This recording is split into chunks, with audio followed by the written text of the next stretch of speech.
అబ్బాయిలు జర జాగ్రత్త, పెళ్లికి ముందే అమ్మాయిల అంగీకారం తెలుసుకుంటే బెటర్. వరుసగా భార్యల చేతిలో భర్తలు దారుణంగా హతమవుతున్నారు. ఒక పథకం ప్రకారం ప్రియుడితో కలిసి భర్తలను అంతమొందిస్తున్నారు. ఉత్తరప్రదేశ్ మీరట్లోని ముస్కాన్ రస్తోగి నుండి మేఘాలయాలలో సోనాం రఘువంశీ, ఏపీలోని లైసెన్స్ సర్వేయర్ తేజేశ్వర్ స్టోరీల వరకు ఇదే జరుగుతోంది. పెళ్లి చేసుకున్న తర్వాత భర్తను హత్య చేయించేది కొందరైతే మరికొందరు మొదటి రాత్రి కత్తితో బెదిరింపులకు దిగుతూ ఉల్టా కేసులు పెడతామని బెదిరింపులకు దిగుతున్నారు. ఉత్తరప్రదేశ్లో తాజాగా జరిగిన ఘటన ఇందుకు అద్దం పడుతోంది.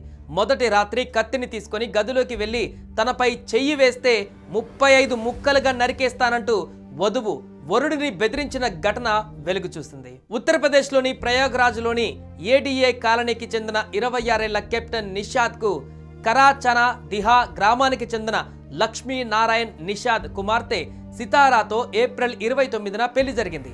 ఏప్రిల్ 30న సితారా అత్తమామల ఇంటికి వచ్చింది. ఇక మే 2న గ్రాండ్ గా రిసెప్షన్ ఏర్పాటు చేశారు. బంధువులు అతిథులతో అంతా సందడిగా ఉంది. కానీ రూమ్ లో మాత్రం సితారా కత్తి పట్టుకొని నిషాద్ను తీవ్రంగా బెదిరించింది.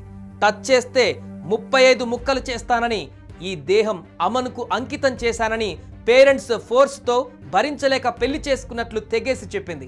ఇలా 3 రాత్రులు ముచ్చెమటలతో నిషాద్ గడిపాడు. ఇక సితారా ఒక మూలన కూర్చొని తలపై ముసుగు వేసుకొని కత్తి పట్టుకుని ఉండేది. నిషాద్ మరో మూలన కూర్చొని నిద్రపోయేవాడు. మొత్తానికి జరుగుతున్న క్రైమ్ సీన్స్ చూసి ధైర్యం తెచ్చుకున్నాడో లేక ఇలా ఎంతకాలం ఉండాలని అనుకున్నాడో గానీ తన తల్లితో చెప్పుకొని గోడున ఏడ్చేశాడు. అలా మ్యాటర్ బయటకు వచ్చేసింది. తాను రూమ్ లోకి ఎంటర్ అయితే ఆమె సైలెంట్ గా కూర్చొని ఉండేదని, పూర్తిగా ముసుగు వేసుకొని షార్ప్ నైఫ్ తో తన వైఫ్ వెల్కమ్ చెప్పేదని నిషాద్ చెప్పాడు. ఆమె నిర్మోహమాటంగా తనకు లవర్ అమన్ ఉన్నాడని, అతడితోనే సుఖం పంచుకోవాలని అనుకుంటున్నానని చెప్పిందంటున్నారు. టచ్ చేస్తే మాత్రం 35 ముక్కలు చేస్తానని బెదిరించిందని వాపోయాడు. ఏమీ చేయలేక సోఫాలో పడి కూర్చునేవాడినని, ఆమె పడుకున్నాక తాను పడుకొని బాధపడేవాడినని అన్నాడు. అలా 3 రాత్రులు దినదిన గండంగా గడిచాయని తెలిపారు. ఇలాంటి న్యూస్ టీవీలో చూసేవాడినని, తను కూడా ఒక న్యూస్ అవుతానని భయపడ్డాడు నిషాద్. మే 3న బాధ భరించలేక తన తల్లితో పంచుకున్నట్లు చెప్పాడు. అమన్ దగ్గరకు పంపాలని, అతనితోనే జీవిస్తానని సితారా బహిరంగంగా తెగేసి చెప్పింది. దీంతో ఫ్యామిలీ మెంబర్స్ అంతా షాక్ గురయ్యారు. ఫ్యామిలీ మెంబర్స్ ప్రెజర్ భరించలేకే ఇదంతా చేసినట్లుగా ఆమె ఒప్పుకుంది.